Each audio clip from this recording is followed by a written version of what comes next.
and gentlemen, we are back once again with the Wrestling Wow Roundtable interview. And my guest today is the one and only, the CEO of Diamond Championship Wrestling, Mr. Brent Ladnier. How you doing this evening, sir? Doing great, Walter. How are you? Good. You know, we've known each other for a very, very long time. It feels like a millennia at this point. Not a new millennia. But with that being said, you know, as I always ask my guests on here, the start, you know, what is the lore to Brent Ladnier? What got you started into watching wrestling? Well, I was an Attitude Era kid, WCW fan. That's what I started watching. My parents were a little more paranoid about, the stuff that WWF was doing at the time. They were a little more edgy, a little more adult, and so they weren't okay with me watching WWF, but they were perfectly fine. They didn't see anything wrong with WCW, and so that's what it started out with. And then when the Monday Night Wars finally came to an end, I didn't realize at the time, due to how young I was, but there was actually a very short period of time that I didn't watch wrestling, like maybe a week or two before I started watching WWF from the time that WCW was purchased. I just found that out years later, but I was, after WCW closed, I begged my mom, and she watched a little bit with me and realized that it wasn't as bad as it was in the, earlier in the 90s, and they had kind of toned down because of the FCC and stuff like that. And but so I was then allowed to start watching the WWF, and I've been watching ever since. You talk about the break you took in between, and you obviously took another break from when it went from WWF to WWE. About, was it 2005, 2007-ish, something like that, and then from there to pretty much past the era that I watched too. Right. So it was actually right after all the stuff happened with Chris Benoit. Just kind of messed with me mentally. After hearing about all the stuff that he did to his wife and his kids, it just, like I said, it just messed with me mentally, and my head wasn't in it. I didn't really want much to do with wrestling at that time after that had happened, and it was actually kind of a funny story. From there, during that time that I wasn't watching, I actually met my now wife, who was girlfriend at the time, Haley, and so we were dating for 4 years, and I was totally out of wrestling. Right. Didn't watch it, didn't talk about it, wasn't all over social media at the time or anything. There wasn't much social media at the time, but so she didn't know anything about it, and we wound up getting married and moving away. It was just me and her, new city. Right. And that was when the WWE Network had just launched, and I downloaded the little free trial or whatever for a month, and I was like, hey, you want to come watch wrestling with me? And she, sure, sounds like fun. And then it kind of opened a can of worms, and she found out about this, lifelong love that I've had of pro wrestling. Right. That she didn't know that I had during that time period, because I quit watching for basically our entire relationship, and it was kind of like this, just wall of wrestling knowledge hit her all at once. Right. Whenever I got back into it, because whenever I fall hard. So that's exactly what happened. I fell back into pro wrestling, fell back in love with it. Right. And she's been with me along the entire ride. Right. It's crazy to think too, because I remember when they switched everything over to the network, and that started I want to say it was 2014. Right. When they did that. So I remember it happening, and I didn't have the ability to watch it at the time. Just watched more of the highlights and then the Monday nights and the SmackDowns after that. But it's weird too, because that was from 2010 to 2014 was really the first era of wrestling that I knew about that was more along the lines of just WWE stuff and just WWE and stuff like that. And with that being said, we talk about how we started watching wrestling, and 2014 being that point. 2014 and afterwards is how I started finding out about other companies like Impact Wrestling and Ring of Honor and New Japan, all the Japanese promotions that we know, as well as a lot of big indie promotions too. Like I said, Ring of Honor, Pro Wrestling Guerrilla, the places before, like All Elite Wrestling was a thing. But when it comes to it locally as well, as when I started finding out that there was wrestling outside of just WWE. Even though that a lot of the WWE talent that you and I both saw worked on those local shows around here. And I'm sure you remember a lot of the local shows because you're from Bayou La Battery. That's right. Used to have a big wrestling presence in Bayou La Battery. Absolutely. Those shows, we talk about some of like the local ones around here, like Mountain Man Richard, Rainbow Warrior, Too Quick, the names like that. And I'm sure you saw those names too. Oh, absolutely. But we started about the same time because I believe I started in the local area. I think it was a little earlier than that, but like the first match I had was September 2018 at the Steve Hicks Memorial Show. Right. You started and came into the area about December of that year. Oh, I broke in a little earlier than that, but that was where we had first met. Yeah. Yeah, because I remember, and I bring it up every time it pops back up, but there are pictures that when I was running I believe it's my old Walter's Golf Coast Wrestling Reviews, or maybe on the Wrestling Wild page, is that there's a picture of you, and in the front row, it's you and Haley sitting there. Right. One of the first DCW shows I saw you at the VFW. Right. And we ran with the same group of people. I was training to wrestle, kind of just fell out with that. And I was doing ring announcing, and you were doing a lot of the backstage work, like setting up the sound equipment, setting up just different things to make the show better. And I feel like I'm forgetting other stuff. What else were you doing behind the scenes? All show production, hard cameras. I mean, pretty much if it's backstage, you name it. I was also broke in as a referee. Yes, that's right. I can't believe I forgot that. Yeah, I refereed for quite a few years, but that was never really what I enjoyed doing. My passion was always backstage producing. Right. So. But you do have to give yourself credit because you got to referee a match with James Storm. I did. James Storm and Joe Kane. That was probably the highlight of my ref career. I would say so too. I have that match on the Wrestling Wild YouTube. You guys should go check it out. It's a fun match to watch. I mean, two of the greatest who ever did it. But talking about from where we started to now, we talked about DCW earlier when it was under G. Miller. And, G. Miller helped build DCW to what it was from 2017, I believe, to 21. Yep.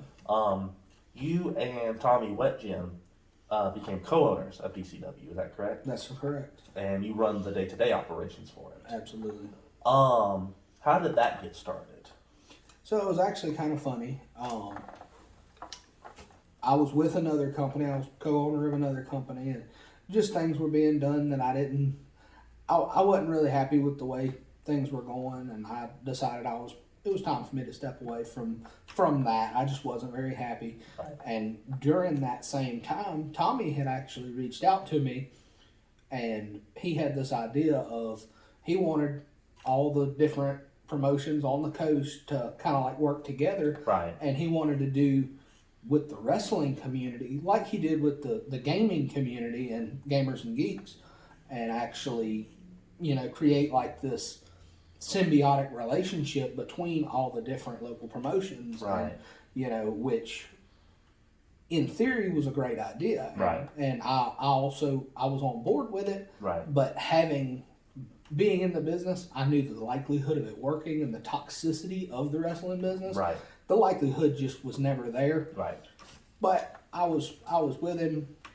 I knew if anybody could do it, Tommy Wetjim was the guy. Exactly. And it's funny because I just remember too, because I think me and him had talked before, and I said, if you want to do anything like this, Brent would be a guy to talk to. For sure. And I remember I had sent him your way.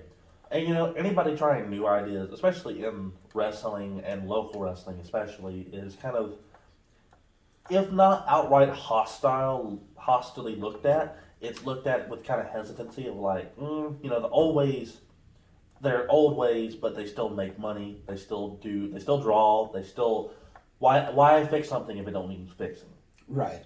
But with the idea that Tommy had a new idea, and a lot of people were on board with it.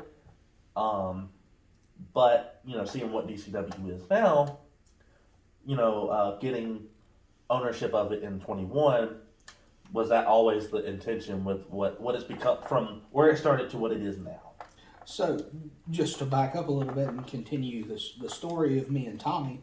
So, me and him started talking. He wanted to do this group effort between all these local promotions, and like I said, I wasn't happy with where I was. The whole reason he had originally reached out to me was kind of to talk to me about that other company and be like, hey, do you think y'all would be on board? To which I wound up telling him I'm probably not the guy, just because I'm fixing to step back. But Right. Through that conversation, me and him talked about goals and morals and stuff like that, and he wound up pitching me an opportunity and was like, okay, well, you say you're getting ready to leave there. Are you interested in staying in the wrestling business? And what would it take for you to join up with me and let's do this venture? That was before DCW was ever even on the table. Right. This was with Combat Wrestling League. It was Yes. a promotion up in North Mississippi that he had already purchased. Yep, I had done a few shows with them before when it was under Leonard Gibson. Right. And they run in Jackson for a while before COVID hit, and then when COVID restrictions were lifted in the South, they started trying to run in like Waynesboro and that area. But they drew okay, but just where they were didn't.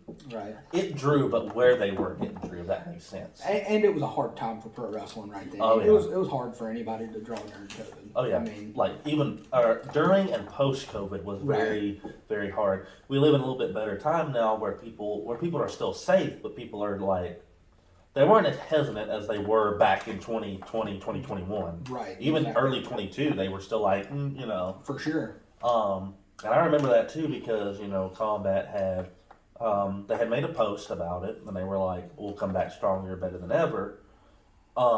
With that changing though, what changed with originally it was going to be Combat Wrestling League, and then you guys went to DCW. Yeah, so it was actually me and Tommy were working, behind the scenes. We were planning our first show with Combat and everything, and just was scrolling on Facebook one day and saw that Diamond Championship Wrestling, Gene Miller was selling the company. And selling all the assets, and I wound up messaging Tommy and saying, hey, I know you already bought Combat, but this is where I started. I didn't start there, but this was kind of a stomping ground for me. Yeah. It was a home base there for a little while with Gene Miller and everything, and so and also they had a steady fan base already. They had more regular fans. They ran regular shows all Right. the time. They had better assets than what Combat Wrestling League did. It just seemed like a smarter business decision, and I sent it to Tommy, and I was like, hey, I know that you've already got Combat Wrestling League, but especially since this is kind of in the area we're looking at, trying to run, Right.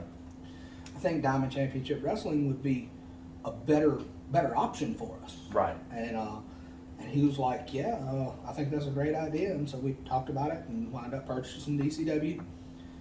And, the rest, from on that standpoint, the rest is history. That's how we got Diamond Championship Wrestling and ran our first show together in 2021. Yep, at the VFW in Pascagoula. Yep. One of the changing of the guard. Yep, that was the name of it.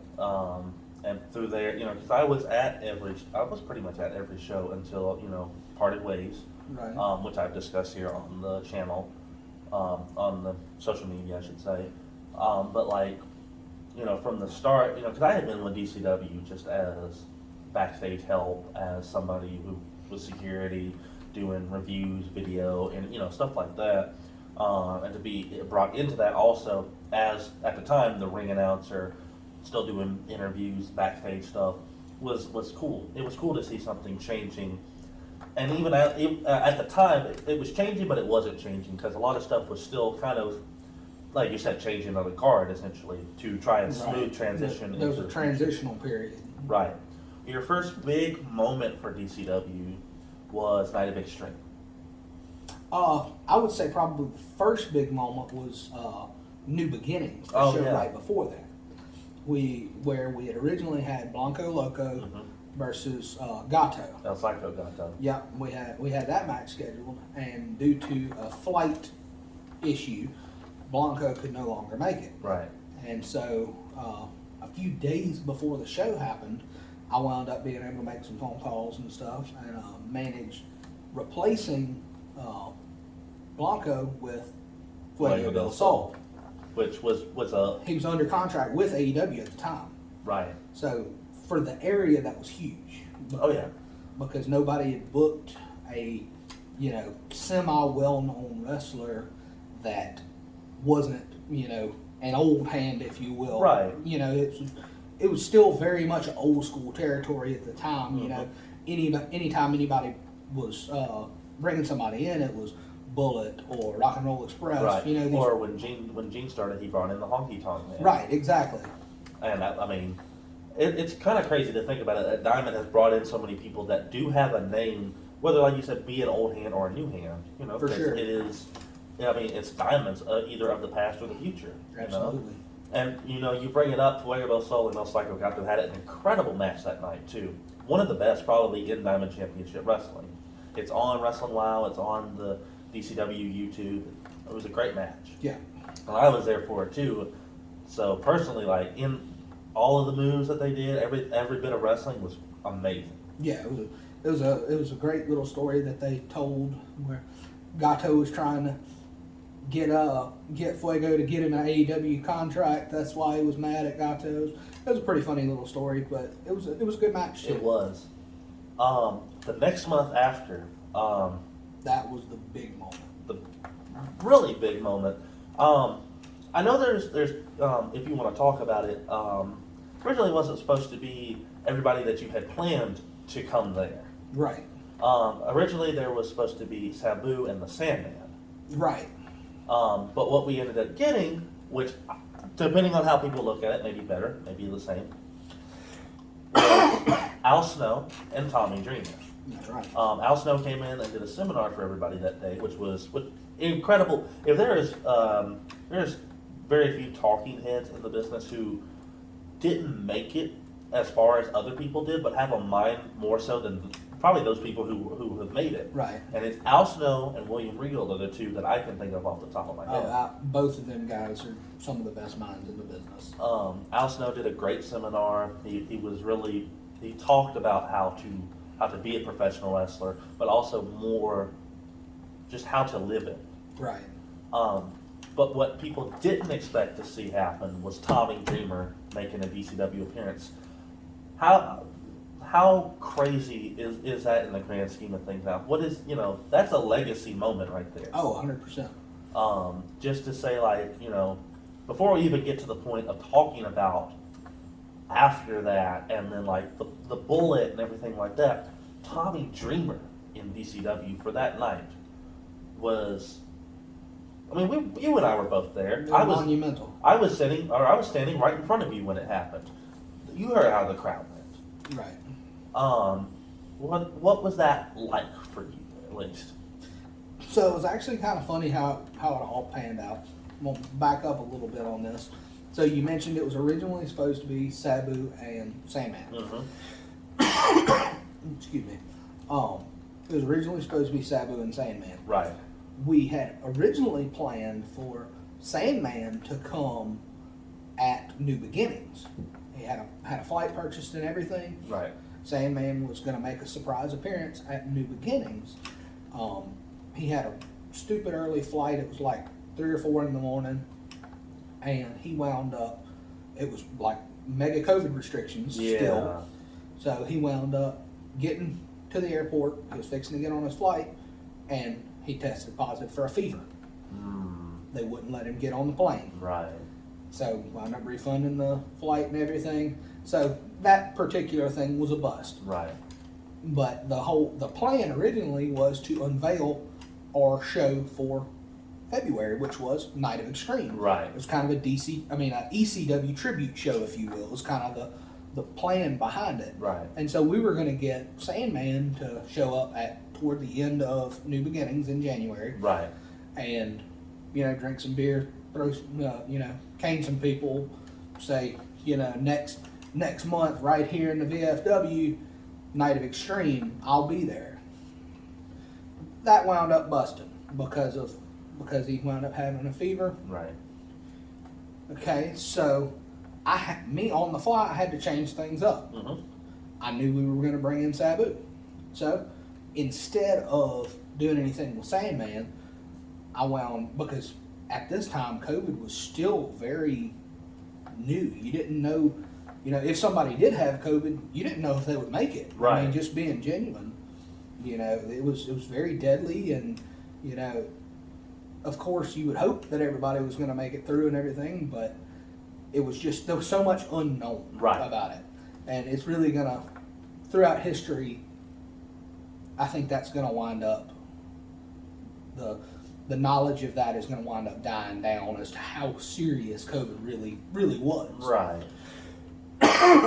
And so, wound up on the fly, made a video promoting that Sabu was gonna be at the next show. Right. And threw it up on the big projector, the Tron, if you will.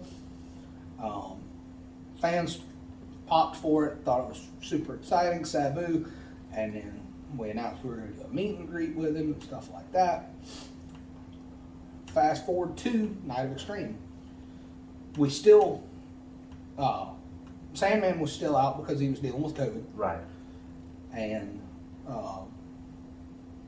Sabu, we had the flight and everything already booked, but he wound up missing his flight. He was the only name that we had announced for that show. Right. We had meet and greet tickets sold and everything else, but we had two surprises planned for that night. Right. Which was Al Snow and Tommy Dreamer. Right.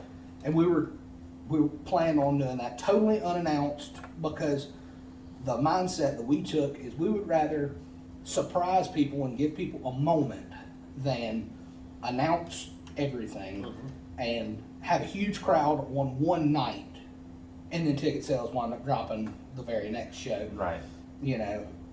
We took the mentality of what's going to happen next. Right. You never know what's going to happen at a DCW show. Right. So we wound up doing that. Al Snow and Al Snow and Tommy Dreamer was unannounced. Right.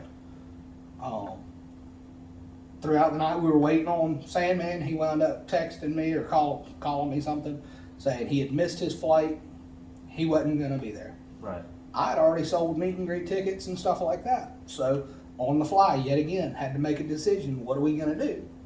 So those fans that were going to meet Sabu, they lined up for a meet and greet, and it was still a meet and greet, but it was not who they were expecting. And I think the majority of people were more excited that it was Al Snow than it was Sabu. Right. And both would have been really good, but I think Sabu has a legacy in ECW and Extreme Wrestling. Well, Al Snow does have that legacy outside of that too. For sure. Because, to be completely honest, he has more of a legacy in WWF and WWE than he has in ECW, because he was there for a couple months on I think it was a superstar swap. Oh, we'll give you guys Al Snow if you guys want to work with Tommy Dreamer and all. I think it was 98, 97. Because I believe it was the show that ECW went to Atlanta and Shane Douglas versus Al Snow happened. And because of that, people knew Al Snow around here more so than they might have known him if they were a more northern company like in Philadelphia or something. Oh, that's Sabu, but like Al Snow's more generally known. Right, for sure. And so the plan was busted with being a surprise for Al Snow, sort of, because we wound up surprising the fans that had paid for the meet and greet and stuff like that. Right. So it was an exciting thing, but it still sucks that when plans don't go as planned. So Al Snow wound up not being a surprise to the general audience. Right. But the mega pop happened whenever Tommy Dreamer came down, because nobody had expected anything. Right. We even wound up not telling a bunch of the other wrestlers. We wound up sneaking him from out of a vehicle into the building, and basically just in time for his music to hit and come down. Right. So it surprised a lot of people. Right. And Tommy Dreamer actually wound up posting on his social media, and I'm gonna use an insider term here because I don't know if any other way to say it, but he wound up putting over DCW. Right. Because he said that he hasn't felt the way that he felt in that arena in a very long time, in years, Right. probably decades. The pop that he got in that building that night, he said it just as soon have been 20,000 people. Right. Even though it was just in a, Pascagoula, Mississippi VFW. 250, 300. Right. It just as soon have been 20,000 because of how loud and the surprise pop. He said that's something that once you get to a certain level of your career, people aren't going to pay that money to bring you in and not announce you. Right. He said that was very unique and very cool. And because of that, me and Tommy Dreamer are still on really good terms today, and we'll message back and forth. He asked about the birth of my daughter. We still talk fairly regularly. And it's a cool experience to know, because I'm a big Tommy Dreamer fan anyways myself, so to know he was coming in was huge for me too. And I told him later, everybody who knows me knows my love for Bret Hart. Right. Tommy Dreamer is on the same level to me as Bret Hart is, because he has that heart that nobody. Passion. Right. Nobody. There's a reason he was the innovator of violence in ECW. I just went and rewatched his the 10 caning he got from Sandman. Right. And to take that and to for everybody to be as powerful of a scene as it was, for him to take that shows dedication to something that you love. Absolutely. No, I wouldn't say normal, but nobody would willingly step in there and be like, oh yeah, this guy cheated me out of a match, let me get caned 10 times along with it. Right. But he had the heart and he had the passion for it. Now, depending on this next segment we're going to talk about, we can either go from really highs to really lows with this, but the moment it created was a huge moment. Everybody talked about it. Talked about it outside of DCW. The Mac Daddy Duds tie blade ending tonight at Extreme. How that whole show has still talked about when February rolls around. Absolutely. You remember the chaos at Night of Extreme at the VFW? People will say it's one of the reasons that we don't go back to the VFW anymore. But what is it from your side of the situation that happened that night? Because it was supposed to be just a regular one-on-one, Extreme Rules, no hold barred match between Ty Blade and Matt Daddy Duds for the DCW Heavyweight Championship. And from what I knew, Ty Blades and Duds came up together in the business. Absolutely. You were having your issues with Duds because Duds was just either cheating his way out of the situations you would put him in, because reasonably so, how he won the championship really wasn't what you wanted for DCW. Right. But he was still a good champion. And you put a lot of roadblocks in his way, and he still overcome a lot of those, whether that be by himself or with help. Absolutely. But talking back at the moment Ty Blade, Mac Daddy Duds, when it all goes to hell right then and there, what led up to all of that going to hell, and then what was the aftermath after that? Well, do you want me to break back the curtain and talk about behind the scenes what happened, or you want me to keep storyline? Because, being completely honest, I've even had a lot of wrestlers come to me and ask, even to this day, was that planned or was it not? People still don't know. Right. And so if we go behind the scenes, that's going to be the first time that that's ever talked about. We can talk about it. I mean, I don't have an issue talking about it because to this day, I don't know what was playing and what wasn't that night because of how much surprises were happening. You know, I didn't know Tommy Dreamer was there either. Right. So to say that you're pulling behind the curtain is pretty interesting. So go ahead. Yes. Well, I'll go ahead and say that everything with the Mississippi Athletic Commission reaching out to us and, you know, making all of our guys get licensed and everything. At the time, we had never even heard of a Mississippi Athletic Commission. Right. You know, that was in between the New Beginning show and the Night of Extreme. We didn't know that there was a Mississippi Athletic Commission. They had never bothered anybody in Mississippi Pro Wrestling before. Right. Or since, to be honest with you. Right. And so, but it is a legitimate government entity. They did reach out to us and say that, you know, we needed to make sure our guys got blood work and, you know, everything else. And they did kind of put some roadblocks in the way for that Night of Extreme show. Right. But we overcame everything, and I wound up developing a pretty decent relationship with the Mississippi Athletic Commissioner. Right. And so we decided everybody that was on social media knew about this stuff with the Mississippi Athletic Commission. So we decided to use a little bit of it in a storyline. Right. So we decided that at the end of that show, we were going to have some chaos between Mac Daddy Duds and Ty Blade. Mm-hmm. They were having this crazy hardcore match. Mississippi deemed that this weapon was not suitable to be used. Yep. 100% every bit of it was work. It was all planned. That was the planned finish. Right. But this is the first time ever actually saying that out in the open. It was 100% a planned finish. Nobody knew it. Actually, I take that back. The only person that I did tell that was a planned finish was Tommy Dreamer. Oh, yeah. And his words were, "That's incredible because if you work the boys, you did something special." Right. And so, you know, that was a huge moment for DCW and the legacy that we've created. Right. But that being said, sometimes, you know, controversy like that does create cash, but controversy sometimes can bite you in the ass. Absolutely. Is that the reason why we don't run at the VFW anymore? That is exactly why. So when Gene Miller was running Diamond Championship Wrestling, he was running that VFW. He ran another venue in Ocean Springs. Right. Me and Tommy decided that we were just kind of getting our feet wet with, you know, running shows together. Yeah.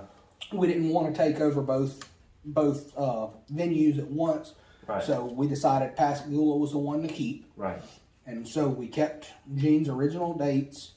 But we knew from the very beginning that we were going to run a very different show than what Gene Miller did. Right. Gene was very old school. He didn't have a lot of production. He didn't have a lot of lightings or fog machines or, you know, anything like that. Very NWA booking, if you will. Right, exactly. Which there's nothing wrong with that, nothing bad. Right. You know, it's just different flavors for different people. Right. Me and Tommy knew we wanted to get more modern with, you know, Titantron and fog machines and pyro and all this other stuff. But we knew we couldn't do everything too much because that would create a culture shock. Right. Which I think it still wound up creating a culture shock with some of the fans as well as mostly with the VFW management. Right. They were used to this NWA wrestling, if you will, that Gene Miller was running, and now all of a sudden we were having to come in earlier to set up because we had so much more stuff to set up than just a ring. I was there. I remember all the stuff we had to unload. Right. And so we wound up having to do all this. We wound up putting them out more. Right. Because, like I said, we were having to get there earlier. We were having to, you know, take up more of their time, which they didn't like because people don't like change. Right. Generally speaking, people don't like change, especially that older generation like Gene Miller's, and that's who was kind of running the VFW was older guys. Right. And so they didn't like change. And with all the controversy behind the finish at Night of Extreme, they decided, we don't want your kind of wrestling going on at our VFW anymore. Right. So that was kind of a kick to the momentum that we did have. Right. But we wound up overcoming. And another thing that happened during that Night of Extreme show that isn't talked about very much, just because so much happened, was that Al Snow was there. Right. So was one of his producers, AJ McKay. Yes. AJ McKay, me and him came down to the ring, decided that he kind of threw a challenge at us, set up for our next show in March, which was originally supposed to be at the VFW in Pascagoula. Well, actually, because I remember this a little bit too, it wasn't the March show, it was the April show. Because I remember the March show very well, which we'll talk about, because we had that show, let me think. We had 2 social shows. We had 2 in Biloxi, and then we moved on to the Temple. Right. Yep.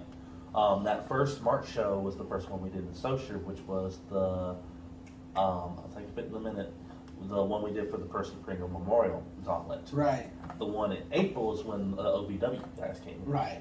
That's right. And the reason I know March a lot better than most is, which we'll talk about in a moment, that social show, like I said, those 2 social shows.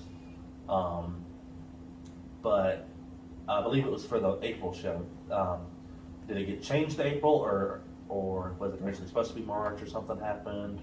So originally it was supposed to be March, but after everything, VFW no longer wanted us, Right. we were scrambling.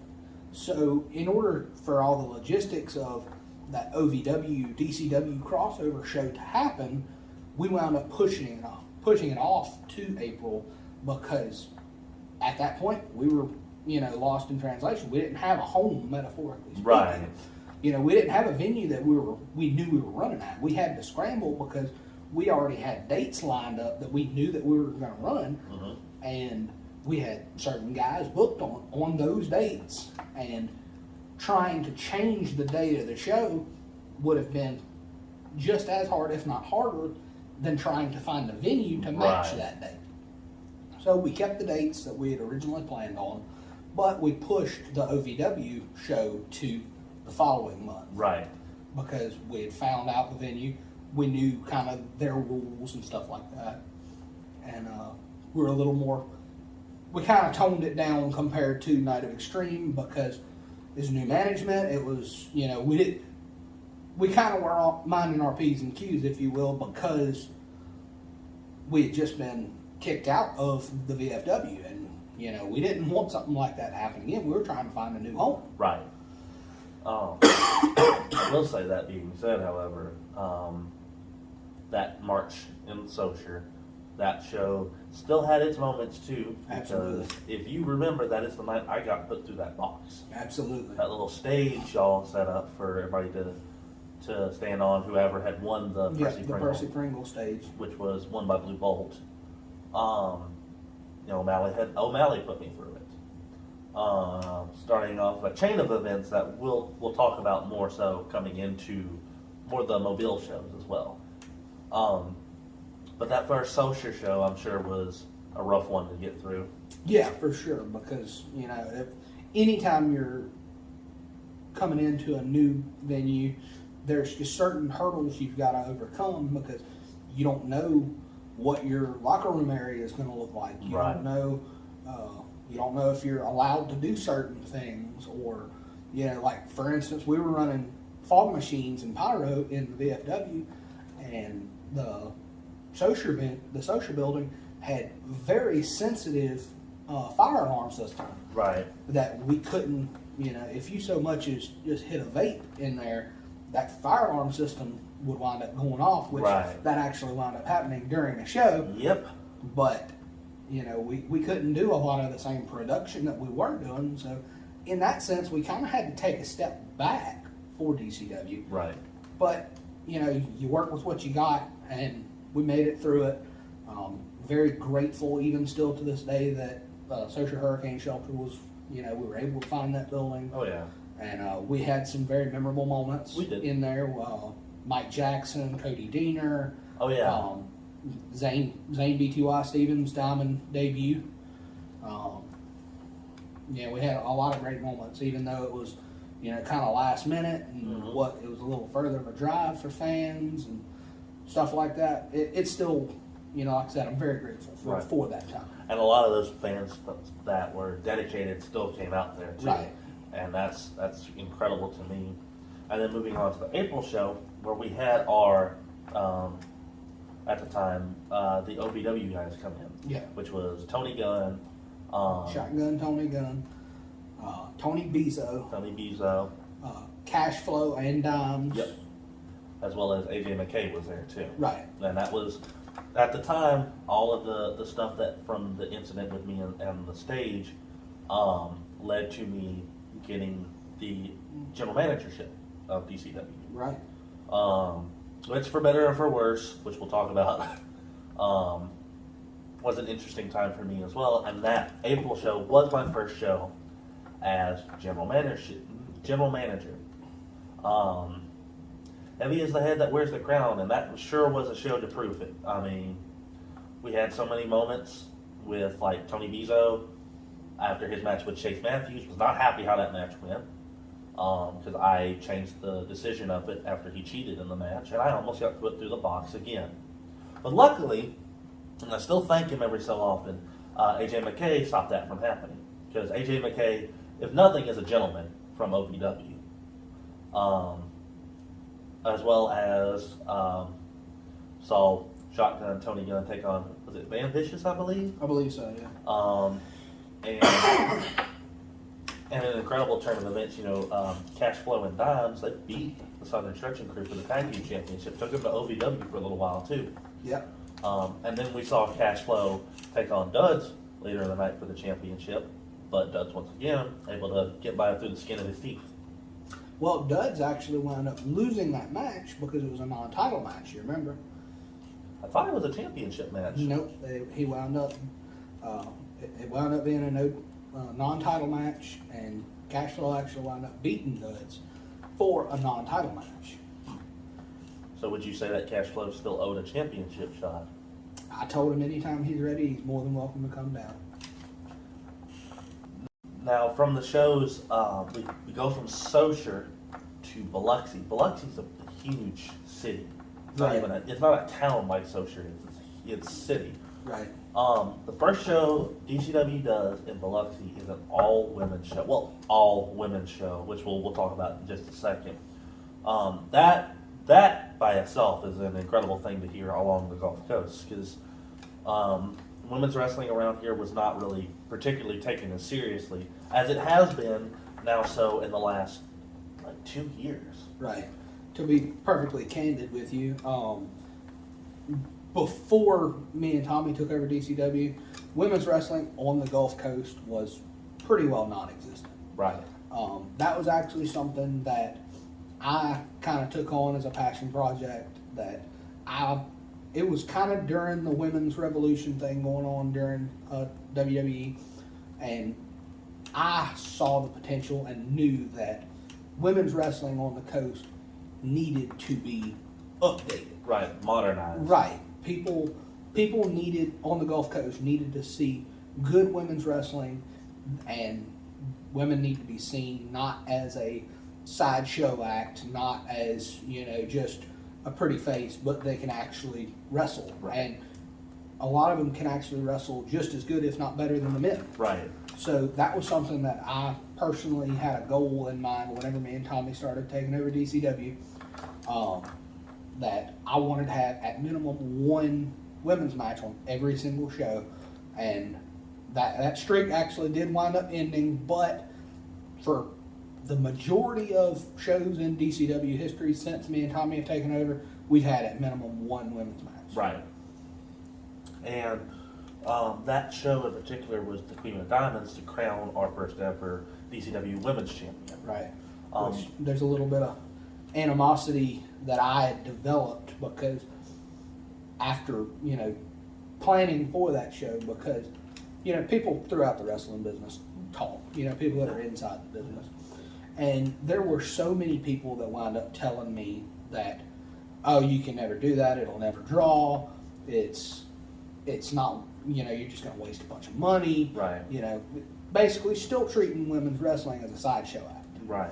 Which, that didn't jive with me. Right. So that kind of lit a fire under me, if you will, and I decided, well, I'm going to show you. I'm going to put my money where my mouth is, and decided that we were going to do this all women's show to crown the first ever Diamond Championship Wrestling women's champion. Right. And the first one to win that tournament was Amherst Blair. That's correct. But we had a lot of different names. We had some pretty big names on that show. Till Piper, legendary daughter of Roddy Piper. Yep. Malia Hosaka, a journeywoman wrestler who has been through pretty much every promotion that has ever existed. Right. She wrestled for WCW and WA. I think she did some in WWF. She's very, very good old school women's wrestler.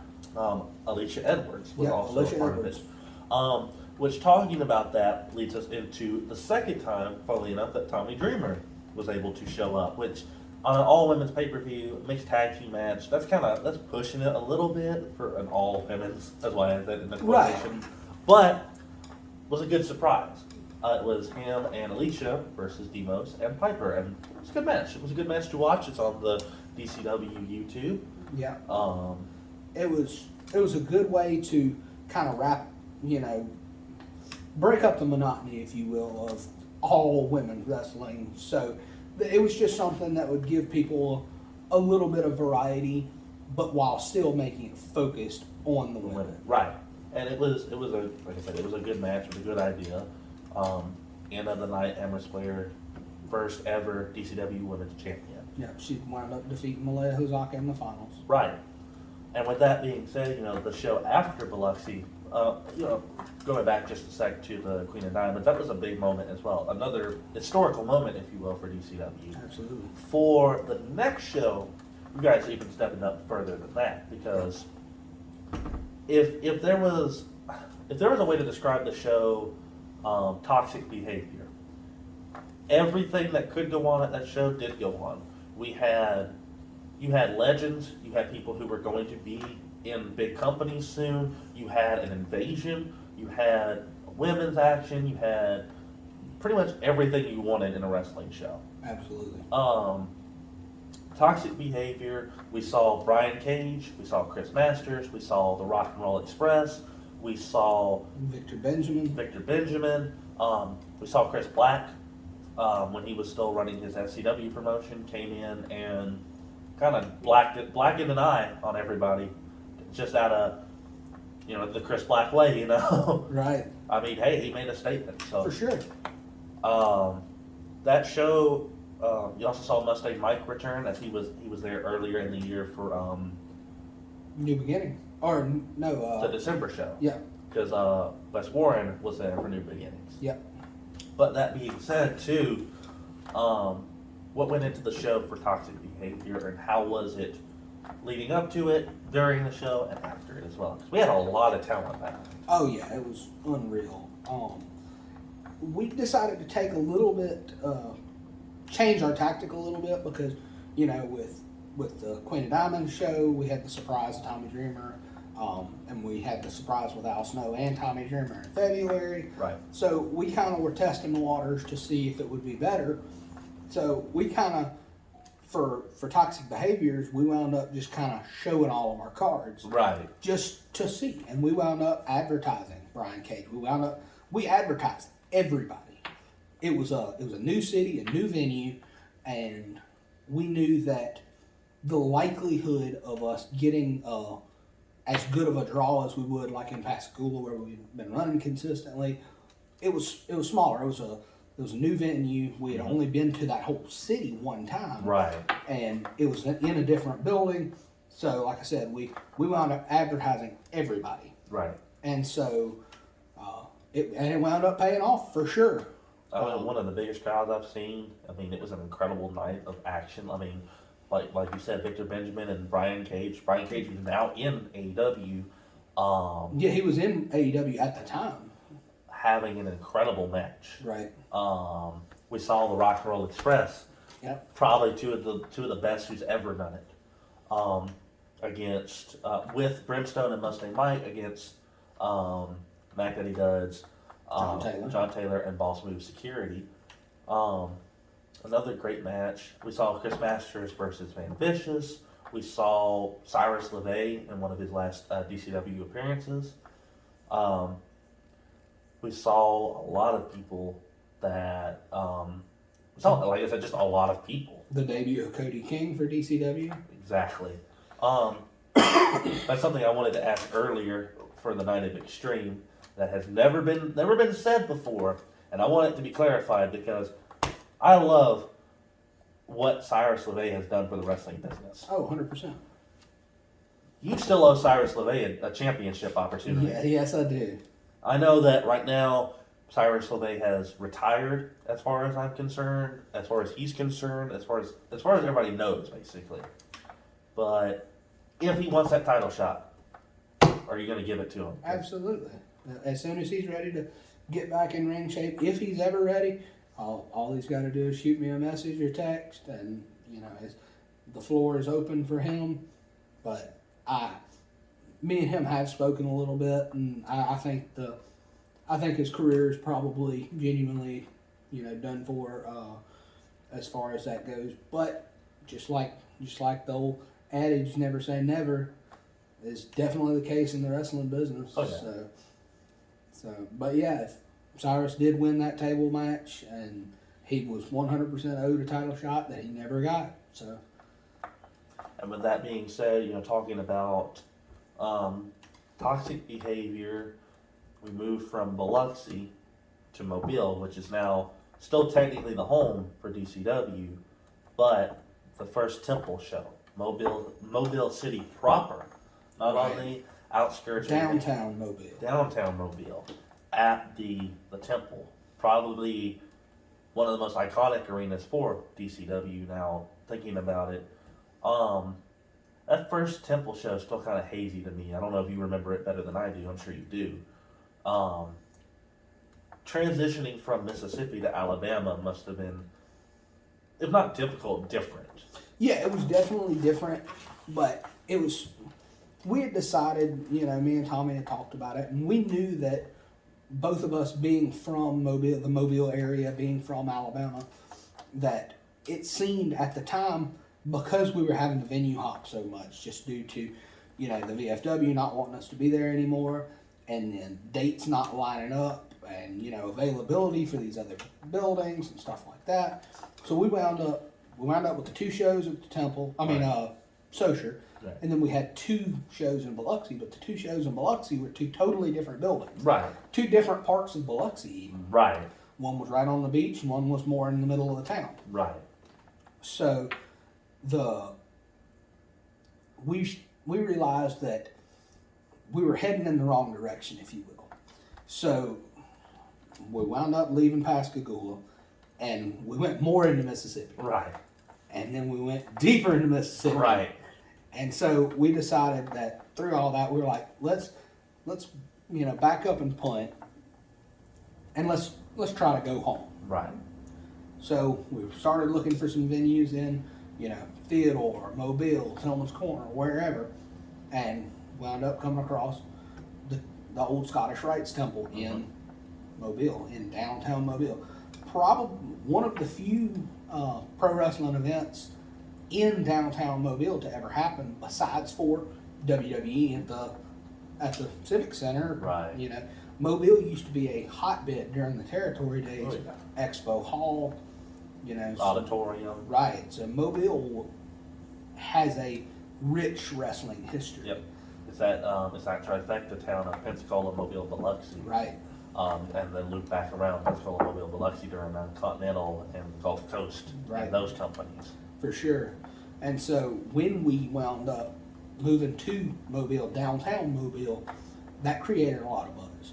We got a lot of news opportunities and stuff like that, because a lot of people were referencing the good old days of Continental and Right. you know, having pro wrestling back in Mobile, which was, you know, it created a lot of buzz. Right. And you know, I can honestly say we never had a bad house at the Temple. You know, every show, because of so much foot traffic and you know it just being an iconic venue, you know, we had a great house every single time we stepped foot in the Temple. And those shows from, I'm trying to think when, I believe Toxic Behavior was in June, and we started running at the Temple in July, all the way till about I want to say November of last year, because we had a show in November of that year, I think. Probably. Sounds accurate. It was right before everybody moved to the Bullet.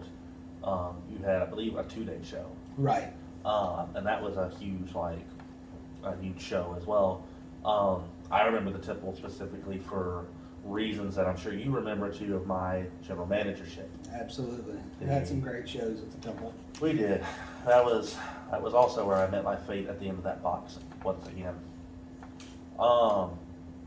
But with all of that, from start of November of 21 to November of 23, you know, that era right there is still very memorable in a lot of people's minds. A lot of great moments. You talk about like the steel cage match with Duds and Lucha Lacora. You talk about, again, The ladder match with Lucha Lacora, Duds, Ryan Fury, and Zane Stevens. Yep. That was another one. I wanted to toot my own horn, but the I Quit match I had, although brief, was memorable. Very memorable. Again, that same night, Till Piper and Demos versus Blanco and Ellie. Yeah. Or the 2-on-1 with Wes Warren and Lucha versus Zane Stevens. Yeah. Or the King of Diamonds Battle Royal. Yep. That one was an incredible show in of itself. Yeah. Fuego brought Fuego back for that. Had a 30-man rumble over the top rope. That Breslin actually wound up coming out on top. And I don't know if that was the same. No, it wasn't the same night. I think it was the night or the month before the match between the Southern Treachery Crew and the Heavenly Butterflies. Bunkhouse match. That match, I still find hay in the building sometimes. Yeah. That was also another just iconic match. Lots of social media clips. Just phenomenal. The rivalry between John Taylor and Brimstone was also very memorable at that time. What Duds was doing, which is funny because looking back on it, you know, you tried to put so many roadblocks in front of Duds at that time that when Chris Black and I essentially colluded against you, Duds came to the aid of not you, but DCW. Yeah, for sure. And that's where me and Duds kind of, you know, buried the hatchet, if you will, and I realized he was a company man the whole time. He doesn't necessarily go about it the same way that I would, but hey, I gotta respect the hustle. Right, and I mean, looking back on it, I do too. I mean, I can't blame him. I mean, that was his home for a long time. That was the house that he helped build. Yeah, 100%. And with it being said like that, Duds took some time away. You know, you did the show in September or October of last year, the Hollow Rumble, or the Halloween show, basically. Yeah. It was the Hollow Rumble. Yeah, it was. We did the show in Gamers and Geeks parking lot. Do it every year, kind of a charity event kind of deal. It's for the community. It was a nice show. From that, doing one more show at the Temple, I believe, and then moving on to, besides the smaller shows at Mary Esther too, which were always fun. Oh yeah. That's one of my favorite. Not to like get off topic here, but that's one of my favorite venues to go and just have fun. You know. Yeah. Everybody loves live events. You know, house shows, not recorded for TV or anything. Right. You know, it's just there's less pressure. It's right. Able to go out there and just have fun. Right. mean, some of that footage is on the DCW YouTube as well. Right. And it's fun to watch, just people having fun sometimes. But when it comes to moving to the Bullet, what is it? Well, A whole new era. before we talk about this, I actually have to cut to commercial break. So we're going to cut to commercial break, and we're going to come right back to it. But we're going to talk about, when we come back, moving from almost a transitional period from the Temple to the Bullet. But that'll be right back in just a moment. The Diamond Mine Wrestling Academy is always accepting new students. With head trainer Scott Armstrong, if you want to train to be a wrestler, referee, or manager, come on down to the Diamond Mine. Don't let your dreams stay dreams. Turn them into a reality today. Because if you want to shine, you come on down to the Diamond Mine. And ladies and gentlemen, we are back. We have gotten ourselves some coffee for this. Where we left off last time before we went to commercial break was the era of the Bullet. And, you know, I've told you before that DCW, I feel like, has had its eras previously. From 2021 November to 2023 of November of those months, you know, November of 21 to November of 23 was, I guess you say, the new era, the changing of the guard era for DCW. But now we're in the Bullet era. From December of 2023 last year to now. Let's talk about how the Bullet came to be. Let's talk about all the influence into the Bullet right now. Because obviously, the Bullet comes from the legendary, rest in peace, Bullet Bob Armstrong. You're working with Scott Armstrong right now, is that correct? Absolutely. Scott's very hands-on. He's been instrumental with our TV. You know, he was there whenever we signed our first TV deal. He's been there, like I said, just very, very influential and instrumental in where DCW has lit. Right. You know, where it has went. And, you know, with me and Scott, it originally started out just, it was kind of funny. I actually just got a phone call from him one day. I didn't recognize the number. Saw it was a Florida area code, so I knew it was probably somebody that you know, it could have been spam, but then again, like I said, Florida area code, it could have been somebody else. But I answered it, and it was Scott Armstrong. So, you know, being a little bit of a fanboy myself, I was kind of surprised that Scott Armstrong would just hit me up out of nowhere. Right. Come to find out that Joe Kane had wound up telling Scott about us, and you know, knew that we were kind of close in area. And Scott had just recently been released from WWE after all the COVID releases and stuff, and so he was working stuff on the independent scene, and so Joe Kane, like I said, put us over. Said they're a real good company to work for. So we brought in Scott just for a, you know, referee appearance. Just try to give him a little bit of a rub. We knew that he was a legend. Both he was a legendary wrestler before he ever even put on stripes. Right. And then he became a referee in his later career. And, right. You know, was incredibly well-known referee. Part of some iconic moments. Yeah, very iconic moments. You know, with CM Punk and Sting and Undertaker. Yeah, Undertaker, Dolph Ziggler. I mean, very iconic moments where Scott Armstrong was a referee. Yeah, between the years of, I think, 2008 and 2018, those 10 years, if there was a big moment, usually Scott Armstrong was in that moment. And I told you this when we first started working with him. You don't notice that person until you start working with that person a lot. Because every time you go back and watch, oh, look, there's Scott, there's Scott, there's Scott, you know? Yeah, for sure, and that's absolutely true. And so we just brought him in for a guest appearance or whatever. Right.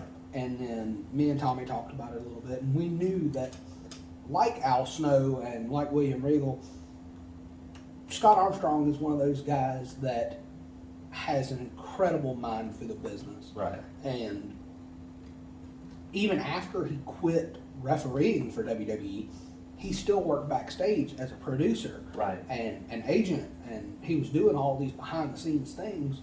And you know, he was able to spread his knowledge to all these young guys. You know, stars like Rhea Ripley, stars like Riot Squad when they were doing it. He wound up being the referee trainer for NXT, as well as, like I said, he produced Monday Night Raw, he produced SmackDowns, you name it, he's done it for the most part. Right. And so me and Tommy talked about it, and we decided that, this guy's too close and too big of a mind. He has too much knowledge. It would be stupid for us to let this opportunity slip. Right.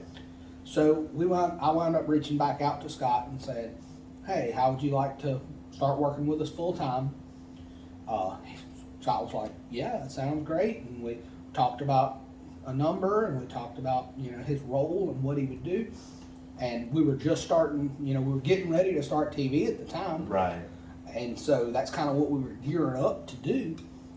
And so we decided, why not give him the same role for us that he was doing in WWE. Right. He was doing it alongside Triple H and Billy Kidman and those guys in the office for WWE. So we gave him the same role, executive producer, and he was helping us produce TV segments, produce matches. He was very hands-on with creative and stuff like that.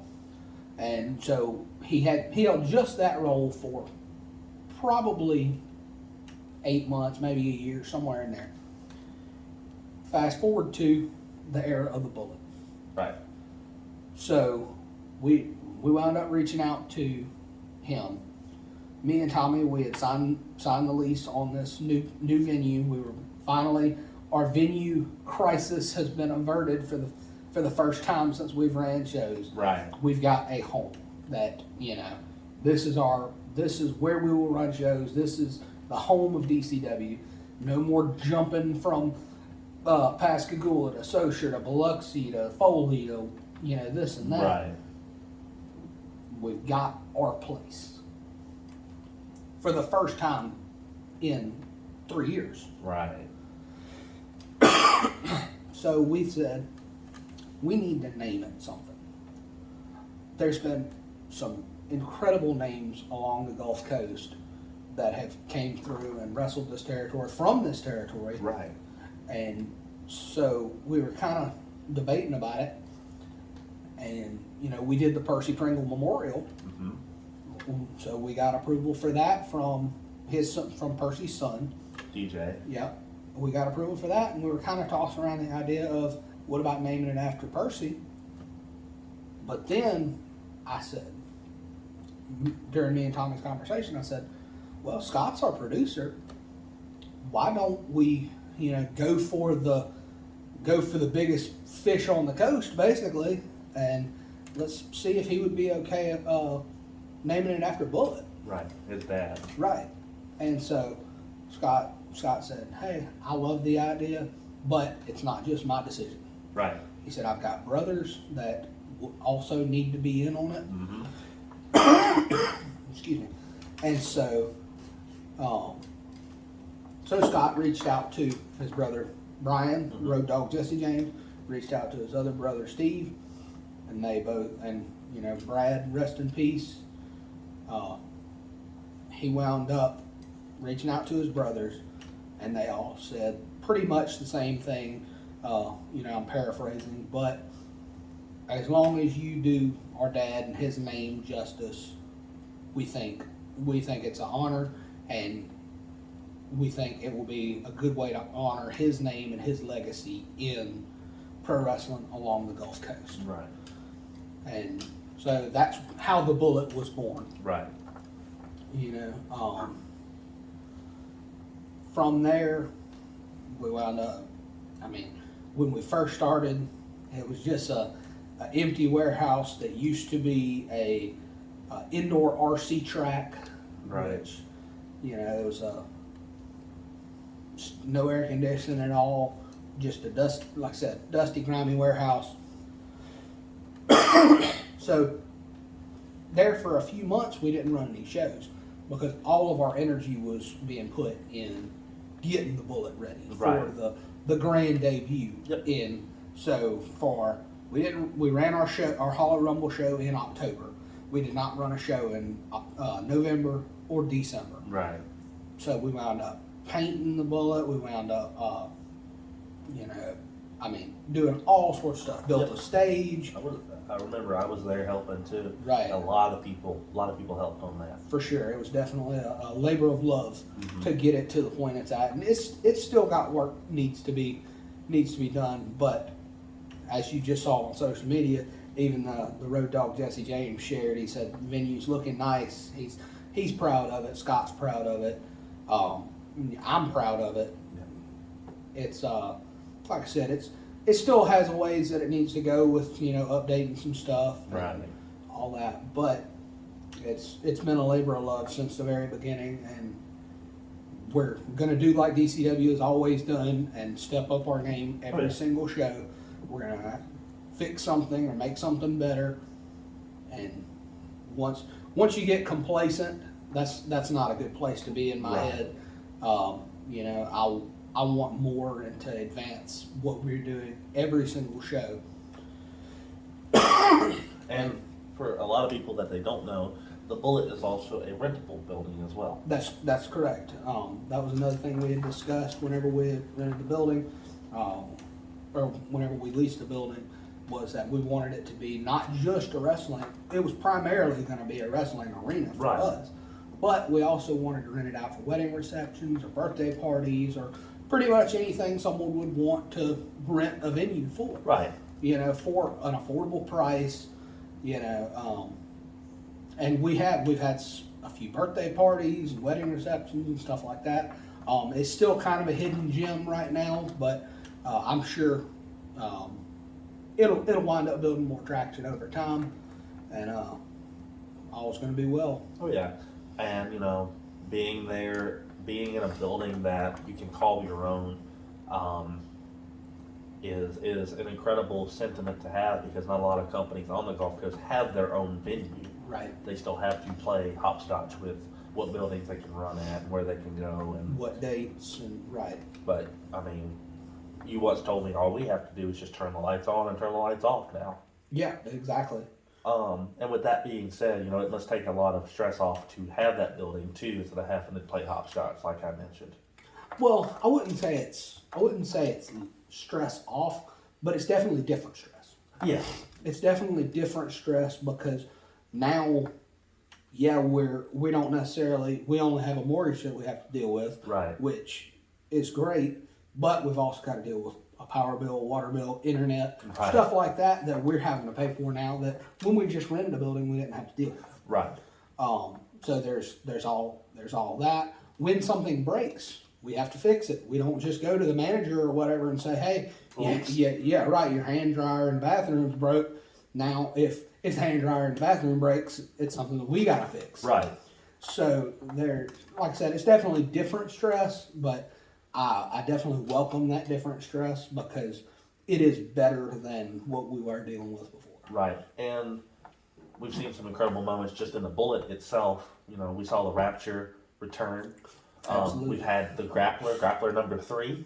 Yep. Of the we talk about legacies with the Armstrong family, but the Grappler legacy, we've already on the third Grappler, managed by Lynn Denton himself. Right.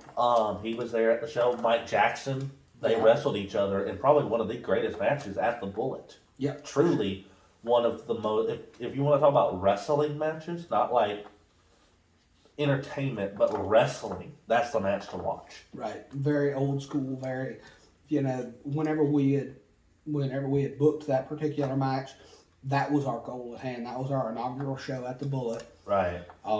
We knew that with the namesake of the Bullet Bob Armstrong Arena, that there was going to be a lot of old school fans, and there was going to be a lot of people that aren't necessarily used to the pyro and the candy, if you will, of modern wrestling. Right. So we kind of put that in there as a paying homage to, where we come from and what the Bullet is all about. Right.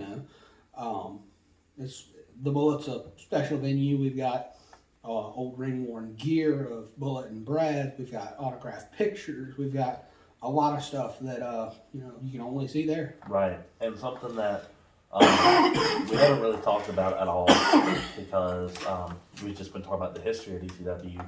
Along with Diamond Championship Wrestling, there is the Diamond Mine Wrestling Academy. Right. Talk about that a little bit. Talk about just the start of it. You know, what it has started and what it has become. Because we've seen a lot of people from the Diamond Mine, such as Manny Street, Sawyer Silver, Jack Passion, Buzz Salvinelli, Ryan Razors, Liam Cullen, and a list more people who are training right now that I don't know because it's a new class too. Right.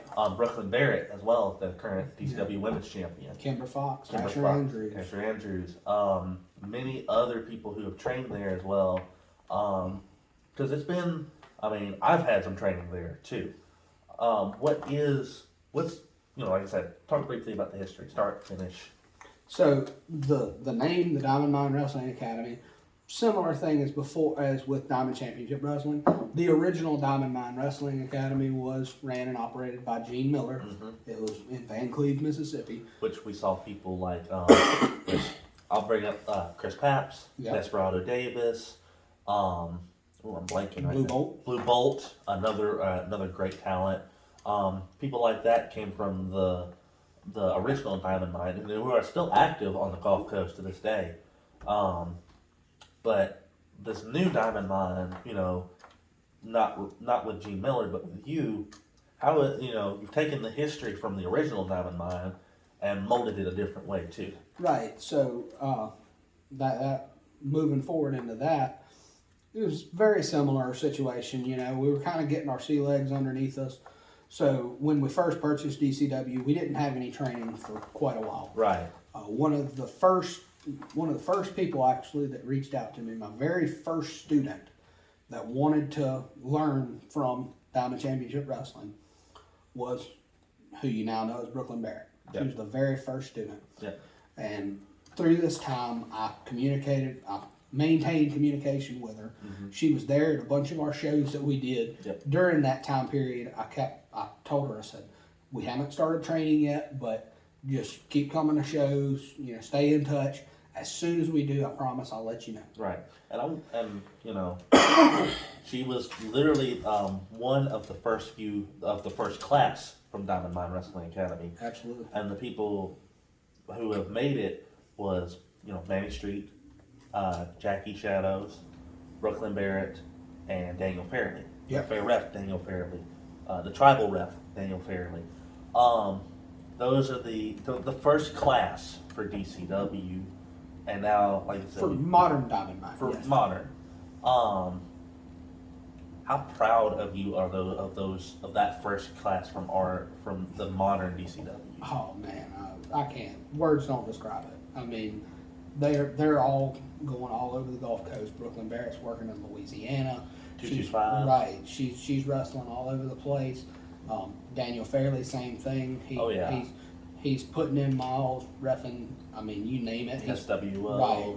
Everywhere on the coast for the most part. He's reffed at least one show. Manny's getting out there all over the place. Manny's starting to get some traction behind him. I mean, like I said, just the amount of kind of like a dad watching your kids grow up in a sense. Just super proud to see where they're going. Right. And you've had a lot of different trainers at the Diamond Mine as well. Right, for sure. MT2 Yeah. used to train at the Diamond Mine. Like Eddie Dudds, Jamie Powell, Chris Matthews. Yeah. You've had seminars from people, as well as Caitlin and Chris Black. Yeah, both of them. They both trained at the Diamond Mine with the students. We've had seminars from Mike Jackson, Cody Diener, Scott Armstrong. I feel like I'm missing somebody. Blanco and Ellie. Blanco and Ellie. I've had a lot of people go through the Diamond Mine as well from other places too. And to see everything shape up, I know a lot of times some people will come into the Diamond Mine and wash out. It's kind of a natural state. Right, it happens everywhere. But in terms of washouts versus people stepping up and becoming what you think they can become, has the ratio been better than washouts? I would say it's probably still about what you would expect. Just the wrestling business isn't cut out for everybody. Right. You know. Certainly doesn't mean that you don't have to, because remember, Daniel Fairley was training to be a wrestler. Right. But look at him now; he's way better as a ref. Right. He is. If he is not the best referee on the Gulf Coast, he is going to be one of the best. For sure. I've seen people who needed that confidence boost to become better, such as Liam or Ryan. Right. Because those two guys, when they started, fish out of water. And then you start kind of learning, you help them learn a little bit, and they're just boom, like that. Right. Jack took to it like a fish to water. Yeah. Buzz Albinelli took to it like a fish out of water, or a fish in water. But with that being said, I've seen people come in and leave real quick too. Yeah, for sure. Going back to the history, like we had talked about, you know, we've been through a lot of people have come through, whether it be to be a student or to help train or whatever. We've had a lot of people's hands involved in the diamond mine, whether it be for an extended period of time or just a little brief one-off.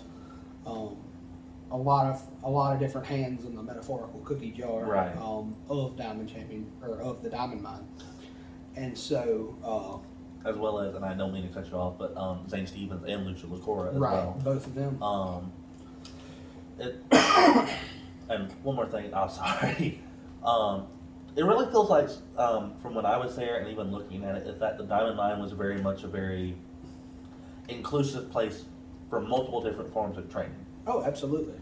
You had, like I said, Zane Stevens, Lucha Lacora, Jamie Powell, Chris Matthews, Matt Daddy Duds, Chris Black, MT2, Caitlin Black. You had a tier of, like, you want old school wrestling, do you want new school wrestling, do you want a mixture of both, do you want high flying, do you want a submission? I mean, it's a list. For sure. And it's very proud to see that within a company, because most companies have one, like just one thing, that's it. You don't get anything else. You have to go outside of that to get anything else. But the Diamond Mine has had it all, basically. Right. And now you have Scott as the head trainer of it. Right. So with the way I kind of describe it, and you know, this isn't meant to be any kind of way, but just as a whole, the Diamond Mine kind of outgrew its trainer. You know, the original trainers, just because you can only learn, like you were saying, you can only learn so much from one person. Right. So, you know, we originally had MT2 was one of the first trainers that the first trainer we ever had. Yeah. You know, then it got to a point where the students he was wrestling with, the knowledge, they just needed more. Right. They needed more than what he could offer. Right. Mac Daddy does exact same thing. Till eventually, you know, we kind of got our metaphorical sea legs underneath us with the Diamond Mine. Right. And decided that just like with DCW, we needed to bring in the big guns. Mm-hmm. And now Scott Armstrong is the head trainer for Diamond Mine Wrestling Academy. Because, Right. you know, if there's something to do in the wrestling business, Scott's done it, and he's done it at the absolute highest level. Oh yeah. He's still got connections to WWE with his brother. Right. You know, that's kind of one of our calling cards, is that we can tell new students is if you are good enough and you're dedicated and you want it, then Scott has no issue with calling his brother and saying, hey, you need to check this kid out. Right. You know, maybe see about getting him a tryout or something like that.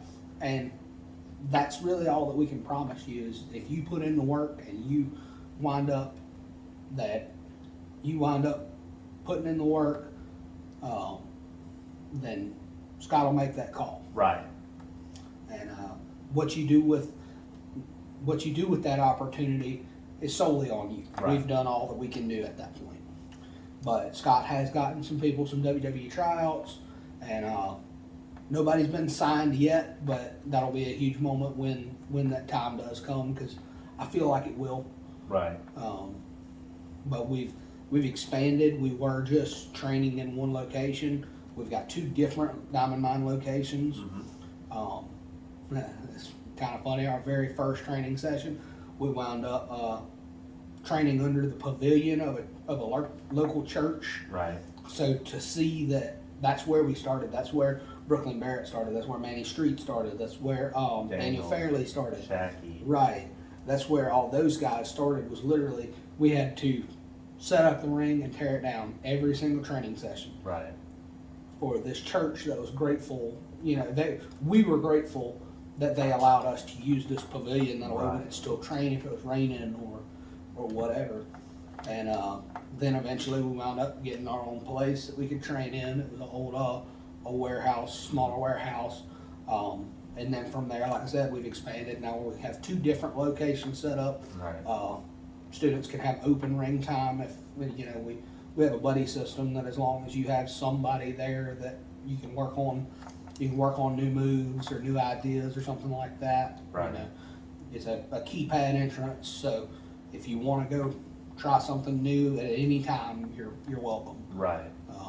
And then we have structured training on both Sunday and Tuesday nights with Scott Armstrong, where he teaches not only how to be a pro wrestler, but also how to wrestle for TV, how to, he helps develop characters, he helps, any and all aspects of pro wrestling. Right. He has a hand in, and like I said, I just can't say enough about Scott and how much he's helped DCW. Right. And with that being said, too, the growth we've seen with DCW, we've seen social media growth, whether that be Facebook, Instagram, Twitter, YouTube, Snapchat, Patreon, even. What is, obviously you said it earlier in the interview, you said you never want to really stay, you got more goals and more goals and more goals to do. Right. What is the goal right now for DCW? What does the future hold for DCW? To continue to upgrade the Bullet continue to upgrade the Bullet and make our shows better and better. That's always been the goal. Right. And to upgrade the Bullet. Right. Eventually, kind of insider diamond mine goals. I would love to see one of our guys get signed by WWE. Right. That would be a huge feather in our hat to say that, this person from WWE was trained by the Diamond Mine and Scott Armstrong. Right. And I don't know of the realisticness of it because WWE's got the Performance Center now. Yeah. But I would love to become kind of a feeder program to WWE like what OVW and Deep South were to WWE at the time. Right. Somewhere that when these students turn out, they wind up, people know, okay, these guys are good. They were trained by the Diamond Mine. They were trained by Scott Armstrong. These guys are good. You got to keep your eye on anybody that graduates from the Diamond Mine. Right. So that's kind of a goal for sure, is to become a feeder to WWE, AEW, TNA, anywhere like that would be absolutely awesome. Right. And it'd be incredible to see too. I've been there. I'm not there anymore. I was there for day one when the new changing the guard per se, and to see how much it's grown, even with me stepping away from it, it's incredible too. And from what I've seen, it's been nothing but good things, nothing but good matches, and always going to be some sort of hiccup in it. Right. Murphy's Law determines that. Absolutely. But it's not problems that create the person. It's the way that you handle those problems. Right. And from what you've told me throughout this interview, you've handled a lot of problems very well. As well as we can. That's all we can do. Right. And talking about the future, when are the future shows coming up, and what are the days the show's coming up? What time? So Wrestling at the Bullet so far, June 21st. We haven't at the Bullet. We haven't had a show that doors didn't open at 6, bell time at 7. Mm-hmm. That's pretty much standard. Right. But now that we have our own venue, we can change that at any time. Right. So, stay up to date on social media and things like that. Not saying that we're looking to change what works, but now that we have that opportunity, you never know. Right. But Friday, June 21st is our next show. Wrestling at the Bullet, Synergy TV taping. Mm-hmm. Then on July 6th, this is the first time this is being publicly announced. We're having a huge show. The name of it is going to be Pay the Piper. That's going to be July 6th. That's kind of going to be our pay-per-view, if you will, where a lot of the storylines that we're doing are going to culminate. A lot of big matches. A lot of things are going to happen. We got some big stuff planned. Right. So, with this being said, any surprises planned for that show? I mean, it's DCW. We always got surprises. July 6th, once again at the Bullet, correct? Yep, at the Bullet. So June 21st. June Friday. 21st. Friday, June 21st. Saturday, July 6th. Pay the Piper. So that will not be a Synergy TV taping. That will be an event all its own. It'll be a 2-hour event, maybe even a 3-hour event, depending on how things go. Right. But that's going to be an event all its own. Got lots of big things planned, so stay up to date with social media and things like that. You'll see a flyer on social media here in the near future. Okay. And kind of, I'm going to allude to a little bit here, but expect a change, another era change in DCW and wrestling at the Bullet and Synergy as a whole. Is July 6th is going to kind of mark a new time. Okay. Well, I am looking forward. A new season, if you will. Okay. I'm looking forward to seeing that, and as we conclude this interview, it's personally knowing you has been one of the most incredible, life-changing experiences. To know you as a person, like I said, we started very similar times together in the wrestling business, and through that, I made a really good connection with not only just you, but your wife Haley, your family, her family, many good people. And for that, I am always grateful. And to have you on the show is an incredible, not a full circle moment, but just an incredible thing that has happened. Absolutely. And for Diamond to continue the success when, I helped run social media, worked at shows, did whatever you guys needed, and whenever you needed it, I did my best. And just to see that it's continuing to do better and better is just one of the greatest blessings that I can ever see. And I'll be keeping an eye on it continuously because, without Diamond, a lot of this would not be here. And I just, again, thank you and Tommy Wetgen, as well as all the other people who have come through Diamond as well to help with that too. Absolutely. Thank you. Well, thank you once again, everybody, for joining the Roundtable Wrestling Wild interviews. We'll see you next time. Be sure to check out all of our social media, as well as Diamond Championship social media on Facebook, Instagram, Twitter, or X, Snapchat. They have a Patreon, too. Don't forget the Patreon. A lot of exclusive stuff that has never been seen on their social medias before. And a YouTube. Along with our YouTube, they have a YouTube as well, Diamond Championship Wrestling. Check it all out online. And until next time, we'll see you. Peace.